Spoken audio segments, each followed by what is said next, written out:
Hello class 7। तो कैसे हैं आप सब। आज की इस वीडियो में हम देखेंगे क्लास 7 हमारे अतीत का। आई थिंक ये चैप्टर नंबर 7 है। सो चैप्टर नंबर जो भी आप देख लो। एंड चैप्टर का नेम मैं आपको बता देता हूँ। यहाँ पर है जनजातियाँ, खानाबदोश और एक जगह बसे हुए समुदाय। तो इस वीडियो में हम इस चैप्टर के क्वेश्चन आंसर्स को कंप्लीट करेंगे। सो अगर आप चैनल पर पहली बार आए हो तो मैं आपको बता दूँ कि मैंने क्लास 7 सभी चैप्टर यानी कि हमारे अतीत के सभी चैप्टर पे वीडियोस बना रखी है। सभी की सॉल्यूशन वीडियोस हैं मॉडर्न मास्टर जी के चैनल पर, वहाँ पर आप देख सकते हैं। सो बिना किसी देरी के हम चलते हैं। तो आप अपनी कॉपी और पेन उठाओ और चलो मेरे साथ क्वेश्चन आंसर्स को सॉल्व करने। सो यहाँ पर देखो, पहला क्वेश्चन आपके पास आता है आपके चैप्टर के अंतर्गत। यहाँ पर है फिर से याद करें पाठ्य पुस्तक से के अंतर्गत निम्नलिखित में मेल बैठाएं। तो यहाँ पर आपको कुछ नीचे दिए गए हैं निम्नलिखित, उनमें आपको मेल बैठाना है। तो हम सीधा उत्तर पे चलते हैं क्योंकि ये थोड़ा टिपिकल हो सकता है यहाँ पे।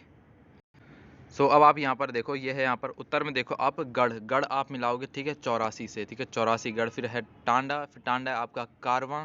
और यहाँ पर है श्रमिक, श्रमिक है यहाँ पर पाइक। कुल है खेल। शिव सिंह है आहोम राज्य। और यहाँ पर है दुर्गावती, ये क्या है, गढ़ कटंगा, ठीक है।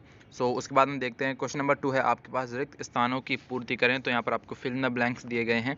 फर्स्ट ऑप्शन हम देखते हैं, वर्गों के भीतर पैदा होती नई, अच्छा यहाँ पर है पैदा होती नई जातियाँ डैश कहलाती है। जो वर्गों के अंदर, ठीक है, भीतर जो नई जातियाँ पैदा होती हैं उन्हें हम क्या कहते हैं। तो आप यहाँ पर उत्तर देखो, यहाँ पर है श्रेणियाँ कहते हैं उन्हें हम। उसके बाद ख देखते हैं हम। ख है यहाँ पर डैश आहोम लोगों के द्वारा लिखी गई ऐतिहासिक कृतियाँ थी। कौन सी थी, यहाँ पर है बुरंजी। तो यहाँ पर आप इन जो ये जितने भी आपको फिल इन द ब्लैंक्स यहाँ पर दिए गए हैं, ये आपके काफ़ी इंपॉर्टेंट है। इनमें से आपको क्वेश्चंस मिल सकते हैं। आप लिखेंगे यहाँ पर बुरंजी आहोम लोगों के द्वारा, ठीक है, लिखी गई ऐतिहासिक कृतियाँ थी। सो यहाँ पर आपसे क्वेश्चन पूछा जा सकता है कि आहोम लोगों के द्वारा लिखी गई ऐतिहासिक कृतियाँ कौन सी थी। तो यहाँ पर देखो बुरंजी। फिर उसके बाद थर्ड है यहाँ पर, डैश ने इस बात का उल्लेख किया है कि, यहाँ पर है गढ़ कटंगा में 70,000 गांव थे। तो अब आप देखो यहाँ पर है अकबरनामा, अकबरनामा ने इस बात का उल्लेख किया कि गढ़ कटंगा में 70,000 गांव थे।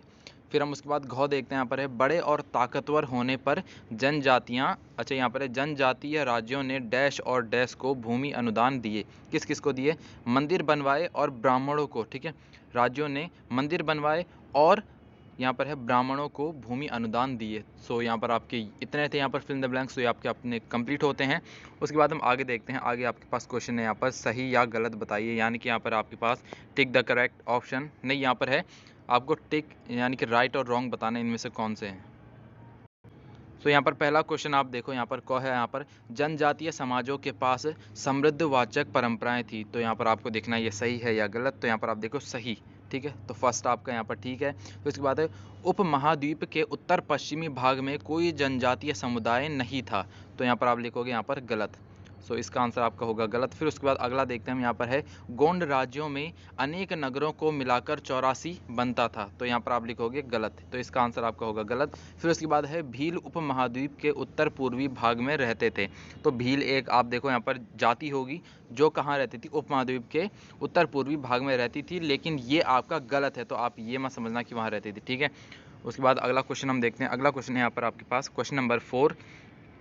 एंड यहाँ पर फोर्थ क्वेश्चन को मैं थोड़ा सा जूम आउट कर लेता हूँ यहाँ पर। एंड फोर्थ क्वेश्चन में आपसे पूछा गया है खानाबदोश पशुचारकों को और, ठीक है, पशुचारकों और एक जगह बसे हुए खेतीहरों के बीच किस तरह का विनिमय होता था। तो यहाँ पर हम देखते हैं खानाबदोश पशुचारकों और खेतीहर के बीच वस्तु विनिमय होता था। वस्तु विनिमय आप जानते होंगे, यानी कि जैसे कि मैं आपको एक वस्तु देता हूँ, उसके बदले आप मुझे वस्तु दो। जैसे कि मुझे है चावल की ज़रूरत, आपको है गेहूँ की ज़रूरत, तो हम क्या करेंगे, मैं अपने गेहूँ आपको दे दूंगा और आप अपने चावल मुझे दे दोगे। तो इस तरह से वस्तु का विनिमय होता था। यानी कि उस टाइम पे करेंसी यानी कि रुपया तो होता नहीं था, ठीक है, पैसे होते नहीं थे।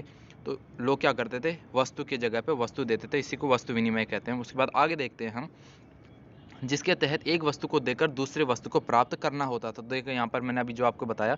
फिर यहाँ पर खानाबदोश चरवाहे अपने जानवरों के साथ दूर दूर तक घूमते थे और उनका जीवन दूध और अन्य पशुचारी उत्पादों पर निर्भर था। खानाबदोशी चरवाहे गृहस्थों से अनाज, कपड़े, बर्तन और ऐसी ही चीज़ों के बदले ऊन, घी, दूध दिया करते थे। कुछ खानाबदोश रास्ते में पड़े वाले, अच्छा यहाँ पर है पढ़ने वाले गांवों और नगरों में सामानों की खरीद फरोख्त भी करते थे। सो उसके बाद ये जो आइए समझे हैं, इसको आपको इसके अंदर नहीं लिखना है, ये आपका अगला टॉपिक है। एंड इसके अंतर्गत आपके पास यहाँ पर क्वेश्चन 5th है। सो क्वेश्चन 5 में आपसे पूछा गया है अहोम राज्य का प्रशासन कैसे संगठित था। तो अहोम राज्य आपने पढ़ा था ऊपर, तो उसका जो प्रशासन था वो कैसे संगठित था आपको ये बताना है। सो हम इसका उत्तर देखते हैं।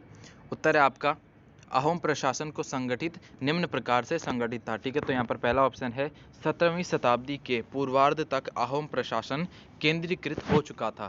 फिर उसके बाद सेकंड पॉइंट है अहोम समाज कुलों में विभाजित था। ठीक है, अहोम समाज जो था वो किस में था, कुलों में विभाजित था और बाद में कुलों में एकता क्या हो गई, भंग हो गई।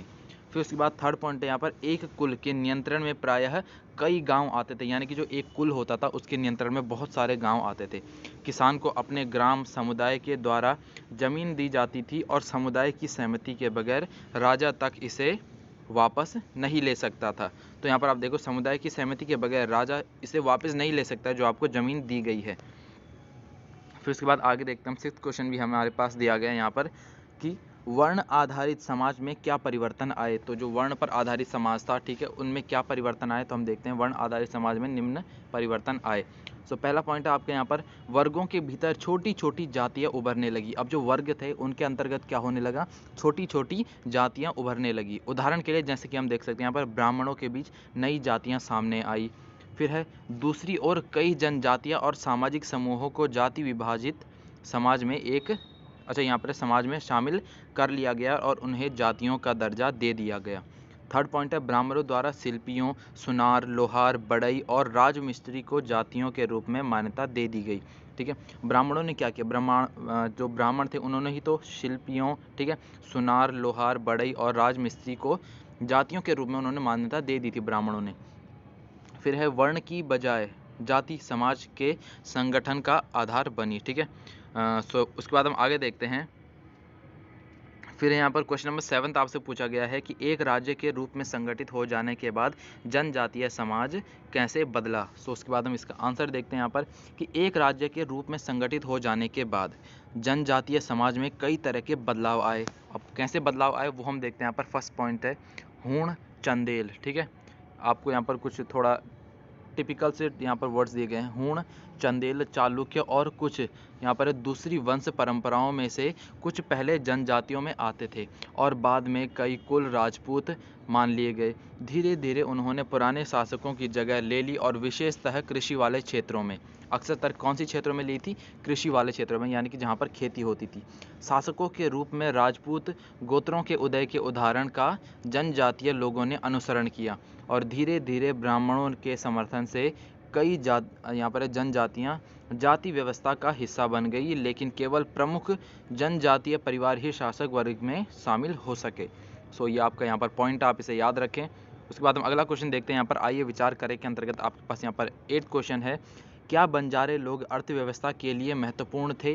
जो बंजारे होते थे, आपको पता होंगे बंजारे जो भटकते रहते हैं, वो अर्थव्यवस्था के लिए क्या महत्वपूर्ण थे, आपसे पूछा गया है। तो यहाँ पर आप देखो, हाँ, बंजारे लोग अर्थव्यवस्था की दृष्टि से कई तरह से महत्वपूर्ण थे। अब कैसे, तो बंजारे लोग सबसे महत्वपूर्ण व्यापारी खानाबदोश थे। दूसरा है सल्तनत काल में बंजारे नगर के बाजारों तक अनाज की ढुलाई किया करते थे। ढुलाई यानी कि उसको लेकर आना। ठीक है, फिर है यहाँ पर है बंजारे विभिन्न इलाकों से अपने बैलों पर अनाज लेकर यहाँ पर ले जाकर शहरों में बेचते थे। अब देखो ढुलाई वाला ही काम तो हो चुका है। वो क्या करते थे, अपने जानवरों पर वो क्या करते थे, मतलब जो उनके बैल होते थे, जानवर बोल रहा हूँ मैं, बैल होते थे, उनमें वो सामान रखकर शहरों में बेचते थे। फिर चौथा है सैन्य अभियानों के दौरान वे मुगल सेना के लिए क्या करते थे, खाद्यान्नों की ढुलाई का काम करते थे। ठीक है, यानी कि उनके लिए खाना ले जाते थे। और बंजारे किसी भी सेना के लिए 1 लाख बैलों से अनाज ढोते थे, यानी कोई भी सेना हो उसमें वो 1 लाख बैल होते थे उनके पास, उससे वो क्या करते थे, सामान को ढोते थे, अनाज को। फिर हम देखते हैं यहाँ पर गोंड लोगों का इतिहास अहोम के इतिहास में से किन मायनों में भिन्न था। तो और यहाँ पर है क्या कोई समानता भी थी। सो हम यहाँ पर थोड़ा सा अपनी स्पीड को थोड़ा सा यहाँ पर से बढ़ा लेते हैं, क्योंकि आपका जो ऑलमोस्ट अभी क्वेश्चन है आपके काफ़ी बच चुके हैं नीचे, तो थोड़ा सा हम स्पीड में चलेंगे। ठीक है, तो यहाँ पर आप देखो गोंड लोगों के इतिहास एवं अहोम के इतिहास में कई मायनों में अंतर था। जैसे कि हम देखते हैं यहाँ पर गोंड गोंडवाना प्रदेश की प्रमुख जनजाति थी, जबकि अहोम ब्रह्मपुत्र घाटी में निवास करने वाली प्रमुख जनजाति थी।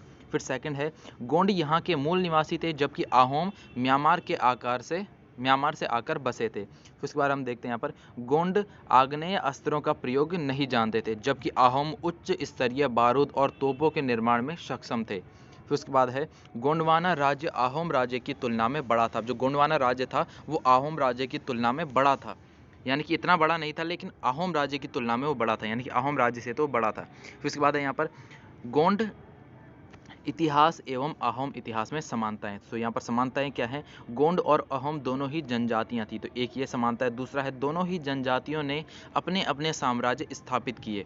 एंड तीसरी समानता यहाँ पर यह है तो कि दोनों ही राज्यों को मुगलों ने पराजित किया था। दोनों को किसने हरा रखा था, मुगलों ने। फिर उसके बाद हम देखते हैं यहाँ पर 10th क्वेश्चन आपके पास, तो ये तो आपको स्वयं करने होंगे। यहाँ पर एक मानचित्र पर इस अध्याय में उल्लिखित जनजातियों के इलाकों को चिन्हित कीजिए। तो आपको एक मानचित्र लेना है, ठीक है। इस अध्याय में उल्लिखित जो जनजातियां हैं उनके इलाकों को चिन्हित करें और किन्हीं दो के संबंध में यह चर्चा, अच्छा यहाँ पर यह चर्चा करें कि क्या उनके यहाँ पर है जीविकोपार्जन का तरीका अपने अपने इलाके की भौगोलिक विशेषताओं और पर्यावरण के अनुरूप था। तो ये तो आपको चर्चा, ये सब कुछ आपको स्वयं करना होगा अपने क्लास में, अपने दोस्तों के साथ ये बैठ के आप कर सकते हैं। एंड 11th क्वेश्चन है जनजातीय समूह के संबंध में मौजूदा सरकारी नीतियों का पता लगाएं और उनके बारे में एक बहस का आयोजन करें। तो ये भी जो जनजातियाँ थी उनके संबंध में जो सरकारी नीतियाँ चल रही हैं ना, तो उस पर आपको क्या करना, अपने कक्षा में आप बहस कर सकते हैं, बहस का आयोजन कर सकते हैं। बहस यानी कि डिबेट एक तरह से, ठीक है। सो यहाँ पर आपके इस चैप्टर के क्वेश्चन आंसर्स अच्छा ऑलमोस्ट यहाँ पर कंप्लीट हो ही गए हैं, सिर्फ एक लास्ट 12th क्वेश्चन है। 12th क्वेश्चन यहाँ पर उपमहाद्वीप में वर्तमान खानाबदोश पशुचारी समूहों के बारे में और पता लगाएं और वे कौन से जानवर रखते हैं, वे प्रायः किन इलाकों में जाते रहते हैं। तो यहाँ पर आपको देखना है, तो ये वर्तमान में आप देखो खानाबदोश पशुचारी समूह के बारे में और पता आपको लगाना, तो ये सभी आप इंटरनेट से कर सकते हैं, ठीक है। और अगर आपको कोई प्रॉब्लम होती है तो आप कमेंट सेक्शन में बताएं, मैं उस पर भी आपको वीडियो बना के दे दूंगा। सो क्लास 7 यहाँ पर आपके इस चैप्टर के क्वेश्चन आंसर्स कंप्लीट होते हैं। एंड आप क्लास 7 अदर सब्जेक्ट के क्वेश्चन आंसर वीडियोस भी देख सकते हैं मॉडर्न मास्टर जी के चैनल पर। एंड आप सिंपली कोई भी चैप्टर अगर आपको सर्च करना है, आप क्लास 7 चैप्टर का नेम लिख के बाय मॉडर्न मास्टर जी करके सर्च करें, आपको वीडियोज़ मिल जाएंगी। सो तब तक के लिए पढ़ते रहें और मॉडर्न मास्टर जी का नाम भी रोशन करें।